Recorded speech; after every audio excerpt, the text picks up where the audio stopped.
Anyway, just... Okay, so this is something I can do. Masterwork Army, so it costs 50 gold, it's a bit, but it also gives you an extra 25 melee missile.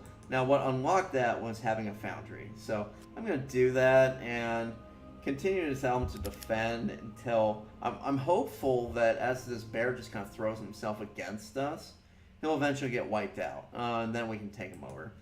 I'm also thinking...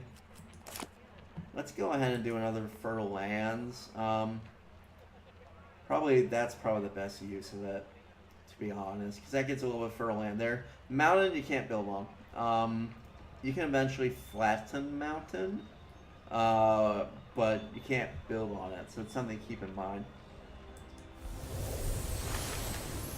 And that should be good enough for now. I'm going to save up my magic a bit because, you know, we're going to need to buy more wizards and keep up the enchantments. So that's just something. Anyway, as we go. Now the thing with cities is the bigger they get, the better they get at defense and attack and all that. So, you know, it's just something to keep in mind. Interesting. Now, the market, right? It's a good one-off building, but then after that you have to make a choice. Do I go for the Rogues Guild, or do I go for the Craftsman District? And it's kind of similar to the choice that we had to make between going for a farm or a granary. Essentially, when you first build a Craftsman's District, it gives you plus 3 gold, and you can keep building them. So you can just build nothing but Craftsman's Districts. And it's a decent amount of gold, and it's the more desirable option at first, if you want like a quick gold boost.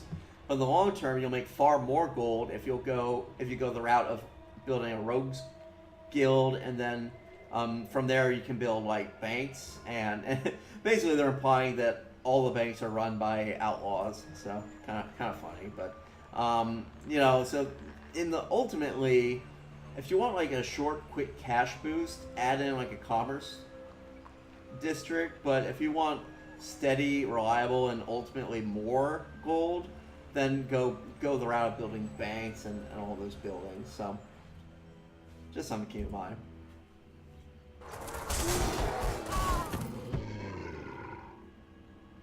Yeah, see, I'm gradually healing back up, and hopefully we'll be able to attack them. I'm just gonna keep defending, you know. Oh yeah, we didn't have enough gold, which is fine. One, you know, healing lords are good, but they're like late game good. And two, honestly, like, do we really want like a whole bunch of goblin lords like running our army? No, we want like human heroes. We want priestesses. We want like non like monstrous or non like undead creatures running our armies, because, you know, we're the good and righteous kind. The good and righteous worshippers of Agrila, so, or Agrila, I don't know. So, you know, the Lord's leaving. They'll give you a warning, so you can have like one last chance to hire him, but we're not gonna have enough gold. Largely because we got the baton of Martial Frost, which I'm fine with. Let's see. So, yeah, crank down another warrior. I'm tempted to go after that bear, but there's no need. It'll just wander around the map and be a little bit of a nuisance, but not hugely. I don't think creatures attack cities; they attack settlers. So I'm not too concerned about them going after like Ice Lake or Deepwood or something. Now, eventually, you know, as our cities grow, maybe we'll send someone after it just to clear it out. But for now, what I want to do is kind of rebuild my army a bit, and can I build still can't afford the mage. Yeah, we'll get one more warrior, kind of stack them up a bit. I'm also going to, I'm thinking about it, put melee resist on pretty much everything, since we do have a decent amount of mana coming in, and that will help us greatly in the fight against those werewolves. So.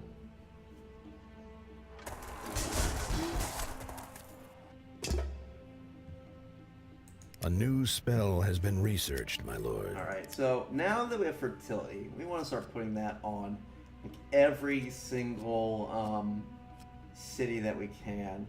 I'm also wondering, like, if we go Blessing on Life, that's just more population growth. I think we kind of want to branch out a bit, though. Maybe get... Let me see. This spell's going to be too expensive to cast for a long time, so that's not something we would be concerned with. I'm tempted to go for this and boost our optimal number of cities, but I don't think we're going to be able to make a city anytime soon. Just because we've got the whole situation with losing all the settlers and such that we had.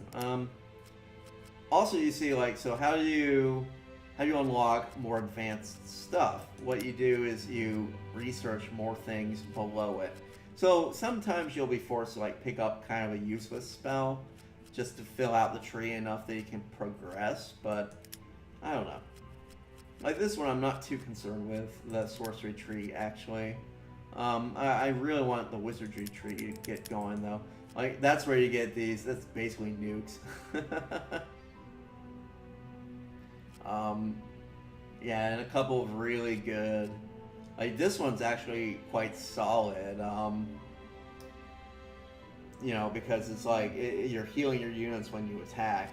Mana Spring's amazing, like you kind of want to reach for this, it's really good. So, plus it unlocks all these domain ones, which you kind of need. Yeah. I think maybe I'll go for Harvest. Oh, I haven't unlocked it yet. Okay, so let's see. Probably Magic Eye. Magic Eye's a good spell. You don't want to overdo it, but now he's unattackable because he's weak enough that the damage does back is minuscule. So you don't want to put on every unit, but it's good if you want to have like one or two speedy units like that can scout around. Okay, looks like we have a werewolf right there. I'm gonna pay to upgrade him. He needs every advantage you can get against that werewolf. I'm also going to march here. That way, hopefully we can jump into the living forest. Now, I expect this guy can actually wear the werewolf down and eventually defeat him. Clear-eyed and ready. Our wizard, wizards are squishy. Yeah, you use them as range, and you have to be kind of careful with them. So, yeah, it was really stupid. I should never have moved onto the open terrain. Should have left him defending. Yeah, see, he was able to survive, but man, ouch, that hurt. Keep pushing the bear. We can push off the bear den, we can destroy the den. And there we go. Now shut that down. Nice. A lot of gold veins around here, which is good to see. I might try to aim for having a city here. The idea is it can grow into having like the gold and stuff. The mountains aren't great, but you know, it's not the end of the world. Like, thanks to... Now, the reason... Why did he do so well against this ridiculous werewolf? And it comes down to two things. It comes down to Masterwork Armor, and it comes down to melee resist. Basic armor is not enough to deal with some of the enemies you encounter. So, yeah. The werewolf, though, will eventually kill him, because... Unfortunately, it heals so much, it's just going to win the war of attrition. But I'm going to leave him guarding this, and... Because, I mean, if I move him out, the werewolf will just kind of keep cutting him off from getting anywhere. And by guarding this, it's, you know, you want to keep your portals guarded. It's just good practice.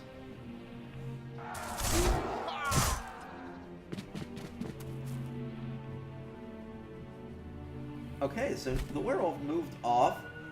I expect it's going to go and attack the city, which is great. You know, I'm going to take the opportunity to heal him up and, you know, just still our gold situation. Let's see, so this is deep wood, huh? Oh, you're ready to build something? I kind of want to get our gold sorted. It's pretty bad how much we're losing. So, or how much we're not getting. See, this one isn't really useful. All the shipyard does is unlock your stronger naval units. And since this map doesn't have much of an ocean, it's not worth getting just yet. I'm tempted to go the banking route, although growing our city would be good as well. Yeah, I'm a little bit flustered.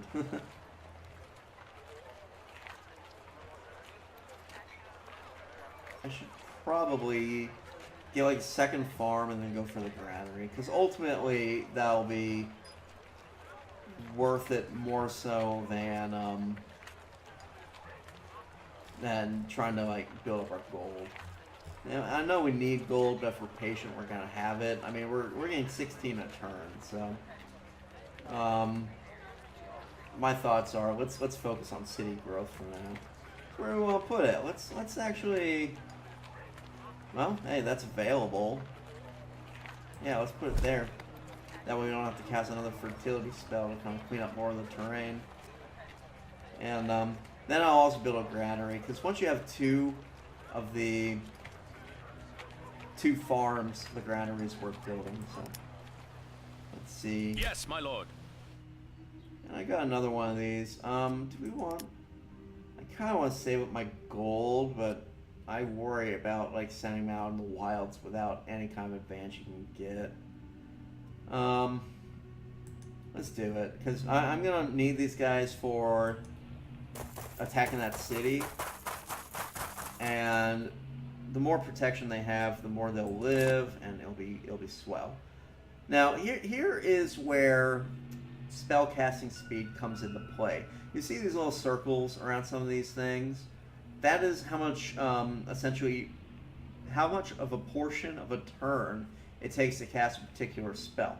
So, Blessing of Fertility, very potent, very useful spell, but it takes 2 turns to charge up. So, it can take quite some time. If you can actually reduce your casting time. There are a few abilities and such that you can unlock that do that. So, ultimately, like reducing casting time can be quite useful. But it takes a while to get to the point where it's where it needs to be. So it's something to keep in mind, because end game you're going to want to be able to say cast a fireball with like 2 or 3 a turn. So yeah, we'll keep pushing this way, just slaying random beasts. You should do just fine. And actually get quite a lot of experience doing this. I'm still bummed out by that mage, though. That was a bad call, but oh well. Losing your first mage, it's a big blow, but it's not a death blow.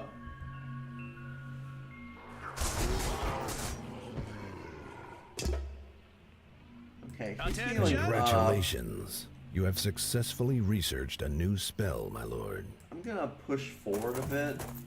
Yeah, the werewolf's still hanging out. I think he'll be okay. Now that he's in the forest, it's extra defense. So, okay, done Magic Eye. I'm not gonna put Magic Eye on him, but I might put it on this guy, just so we can scout a little bit faster. If you look at it, it's fairly cheap. It's only 15. It's persistent, so it'll take like a little bit away from the enchantment upkeep, but not much. It'll be quite useful. Just having a 1 or 2 units in your army, it'll let you know what is going on around you. So interesting. We have another city up north, so thing to keep in mind. Okay, so let's go for Harvest Blessing. Start really building up our cities. Okay, and yeah, so how does the plus 50% production work? Whenever you have like a bonus associated with terrain, like for instance, living plains give you plus 50% food, they only come in, they don't like just automatically affect like a city that they're within the radius of. They affect whatever you build on top of them. So in this case, you know, that farm is giving you plus 3 food, but with a 50% bonus, it's giving you 4 food. So that's what that's all about. I want... I kind of, like, now that my food situation is pretty sorted here, I want to get working on kind of... I know I said I was going to do like a warrior's guild, but man, we are still really hurting for gold, and I'm not hurting for upgrading and keep my units powerful, so I'm just going to go ahead and get like a market in here, and maybe like another forge, and that should be a good amount of gold coming in from Ice Lake. I really need to change that name, but essentially I like to use the randomly spawn names that they give you, but like if I get something like Ice Lake, what I tend to do is I'll say, let's march over here, get a better view of the surroundings. Like so the whole situation is like the next city I build, if like that name doesn't fit what I build, then I'll swap the names. So that's kind of how I do it.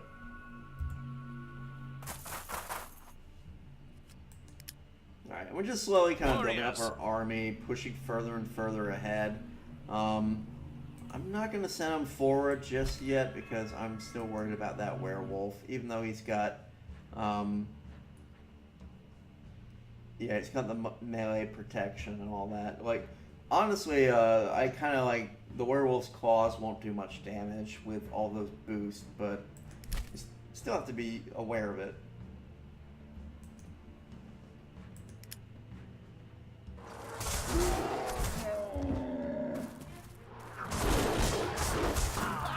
Yeah, it's still do -10, but -10 isn't terrible. I kind of want to lure the werewolf off of the forest terrain, though, so I can actually... I want the werewolf to, like, not have this terrain advantage that he's got. I'm not sure how to set that up. Like, maybe I could walk over here, and I'll go after this guy. And then I can move that guy in that position. Let's try that. Because I think... Now over here at King's Sword, debating what to build. I mean, we got the market, which is kind of nice. It's pulling in more gold for us. And we were feeling a little bit gold greedy. I honestly... Ultimately, I'm not going to keep this city. Because, yeah, it's got the foundry and it's giving us master armor, but we'll find more iron eventually, and even I'll start upgrading to like silver weapons. And it's not going to be a great city in general. I want to convert this into like a free town. So the best strategy for that is to actually focus on growth, because what that does is, yeah, we'll get that going. Close that. Essentially, by focusing solely on growth for a couple of turns, when I do convert this, it'll have a higher population. And free cities, here, I'll pull it up now and show you like how it goes.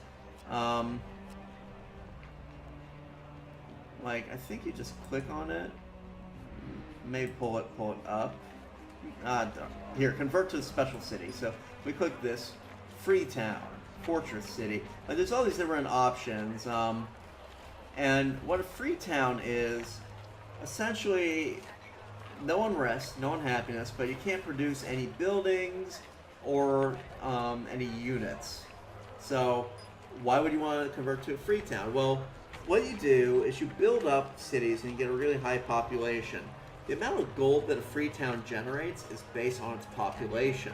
So if, say you have like a city, it's a mediocre city. It has like maybe 1 or 2 resources, but it's not really pulling in like the amount of utility and usefulness that you want. Like, it doesn't have great resources, or it just doesn't have much space because it's built in a marginal area. Convert to a free town after it's grown up, after you like it reaches size 10, it pays taxes to you, so it generates a huge amount of gold based on the high population. Fortress City are, essentially these are very powerful forts. They're almost like castles. So they're good to put in at choke points or at areas that you really want to defend, like say near a portal. Temple cities, the way temple cities work, you make it +10 relation with a god. They also, I believe, develop some either magic or research for you. I don't remember which. And again, like their output is based on their population. So ultimately, like having high population in your special city is good. And it's something to keep in mind when you're thinking of converting a city. Before you do that, like try to get like a couple of turns of really solid growth. Like we want this to be like 6, 7 in size, and then we'll convert it. The other thing to keep in mind is when you convert a city, any expansion that is done goes away. It goes back down to like its initial surroundings. So, like if you have two cities that have grown into each other and you want to give an advantage to one over the other, just convert, and essentially that will wipe out any kind of great radius growth that you have. So, it's a useful thing in some situations. Clear-eyed and ready. Okay, we're still kind of being a bully, and wow, yeah, Attack! just beating up these bears. They hardly do any damage to us now. That's really good to see. So eventually we'll wipe all the wildlife out and yes, be able my lord. to lord over this realm. Yeah, see, he's still taking a lot of damage, and the werewolf did not move. Maybe if I retreat back a bit, that will entice the werewolf. He's either going to want to attack here or here. So when he moves, hopefully I can move back and block him off, which, yeah. Yeah, see, that was kind of an impossible task. I could have done it if I really went for it, but you don't get much out of it. I think those things just give you like a bonus gold or something. There we go. Just get the werewolf to move so that we can stop worrying about him having really high bonus to his defense. And let's just keep exploring with this one. Ultimately, I kind of want to. I'm moving a little bit slow this game, and it comes down to losing that mage. If I hadn't lost him, we would have been pretty powerful right out the gate, and yeah, it's kind of a shame. Bonus when attacking targets in a city. That's actually not as good as you would think. It doesn't boost like the damage you do to a city. It boosts the damage you do to a unit that happens to be standing on a city, which is a very situational thing and not that good. Forced March is great, and I'm going for that. Yes, my lord. It gives you additional movement, which is huge in this game, especially because like movement also dictates whether you can attack or defend. Like it's useful in numerous ways. So now I can retreat these guys back to here. We're gonna cut that werewolf off on open land where he doesn't have good. Why does he have a bow? Oh, it's hills. That's forest, really? No, it's plains. Okay, yeah, it was just stuck on that. But now, see the werewolf, he doesn't have that defense bonus, and we can just keep swinging away at him, and I don't think he'll move. The AI is not smart. They're not going to say, oh, there's a defense bonus up here, so I'm going to scooch over there and be in a better position. They're just going to say, oh, there's an enemy right in front of me, I'm going to swing at him. So, it's kind of taking... That's kind of one reason why they cheat a bit in the end, and unfortunately, he just punished us there. Yeah, see, he forced us back, which it's a shame. I thought we were in a good position, but I guess we weren't. This werewolf, and the thing is, like, so, oh yeah, you can get some lore if you right-click on him. If you look, so perceptive, yeah, he's just leveling up like craziness. But he's got beast, so if I had a ranger, rangers can actually do decent damage to these guys. Oh, and he's got a bonus to attacking units in forest. I forgot about that. Yeah, that's probably not the best idea then to camp out in forest. Generation, God, +8. That's and they do like spirit damage for some reason. So yeah, they're rough. But if you look here, so they don't really have any. They have 0 elemental magic resistance. So if we hit them with a wizard, if we hit them with a ranger, with missiles, it would go a really long way towards damaging him. Unfortunately, the 2 units that could have done something about him got wiped out. So, anyway, I think this is a good spot to end our episode. We've been going for quite some time, and yeah, making some progress. I can't wait to actually start settling this map. This is gonna be a huge advantage for us once we clear it out. Normally, werewolves aren't that tough. I miscalculated. I put my wizard in a bad position. Without the wizard, we don't really have any guys who are good at attacking them. We're kind of stuck with our little our warriors who are decent, but I mean, are they the best choice? No, and it's kind of frustrating me, but oh well. I wasn't paying attention and I suffered the consequences. I'm gonna start moving these guys off a bit, and we basically have to wait for our wizard, so might as well just kind of get them fortified and healed up while we wait. So I'm gonna call it a game, or call it a playthrough there. So we'll come back and hopefully make a lot more progress on conquering the elf cities. So yeah. Basically I just have to, once it looks like one more turn, I can think about hiring another mage, and that should help us get some progress on this. And I'm not going to make the same mistakes. I'm going to make sure to fortify them properly, and you know, he should be okay if he has melee resist melee spell up. So what I'm thinking about, though, I'm actually going to start the Blessing of Fertility because I want to get that on my capital. So anyway, you all have a good one. Bye.